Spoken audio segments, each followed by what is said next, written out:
नहमदुहु व नसल्ली अला रसूलिल करीम अम्मा बाद। हिंदुस्तान के एक साहब ने पूछा है कि बकरीद में चांद की सूरत हाल क्या है, बताइए, हमें छुट्टी बुक करानी है। जवाबन अर्ज है कि इस मरतबा इस खत्ते में 2 बकरीद हो जाएगी। सूरत ऐसे ही है।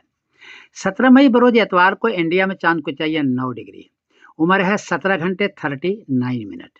बर्मा में 8 डिग्री, बांग्लादेश में 9 डिग्री, नेपाल में 9 डिग्री। चांद 10 डिग्री में नजर आता है, यहाँ 9 डिग्री है, मुश्किल से दूरबीन से नजर आ सकता है। रुयत अमा बहरहाल नहीं होगी 17 मई बरोजे एतवार को। 18 मई बरोजे पीर को इंडिया में चांद को चाहिए 23 डिग्री, उम्र है 41 घंटे 40 मिनट। बर्मा में 22 डिग्री, बांग्लादेश में 23 डिग्री, नेपाल में 23 डिग्री। चांद 10 डिग्री में नजर आता है, यहाँ बहुत ज्यादा है इसलिए देर तक रहेगा, वाज़ह रहेगा। तो 18 मई बरोजे पीर को नजर आएगा और 19 मई बरोजे मंगल को जिलेजा की पहली तारीख होगी। इस एतबार से इन हजरात के बकरीद 28 मई बरोजे जुमेरात को होगी। दूसरी तरफ 17 मई बरोजे एतवार को कराची में चांद को चाहिए 10 डिग्री, उम्र है 18 घंटे 9 मिनट। पेशावर में है 10 डिग्री, ईरान में है 10 डिग्री, अफगानिस्तान में है 10 डिग्री। चांद 10 डिग्री में नजर आता है, यहाँ 10 डिग्री तो है, अलबत्ता उम्र बहुत कम है, मुश्किल से चांद नजर आएगा क्योंकि 18 घंटे 9 मिनट ही इसकी उम्र है।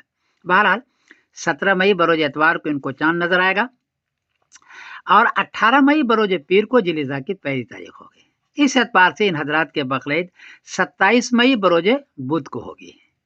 सऊदी अरबिया का भी उम्मुल कुरा में 18 मई बरोज पीर को पहले जिलिजा है और 27 मई बरोज बुध को बकरीद है। इस एतबार से इन मुल्कों की बकरीद यानी पाकिस्तान की, ईरान की, अफगानिस्तान की सऊदी के साथ एक साथ हो जाएगी, यानी 27 मई बरोज बुध को। और इंडिया, बर्मा, बांग्लादेश, नेपाल की एक दिन बाद जाएगी, यानी 28 मई बरोज जुमेरात को। देखिए होता क्या है। मैं समीरुद्दीन कासमी बोल रहा हूँ। ये पूरी दुनिया का नक्शा दे रहा हूँ moonsighting.com से। 17 मई बरोज एतवार का, इसमें देखें कि पाकिस्तान में हरा है, यानी इसका मतलब है कि 10 डिग्री वहां चांद नजर आएगा बारीक सा, और हिंदुस्तान में आसमानी रंग है, इसका मतलब है कि 9 डिग्री है, वहां दूरबीन से मुश्किल से नजर आएगा, रुयत आमा बहरहाल नहीं होगी। ये आप देखें और फैसला फरमाएं।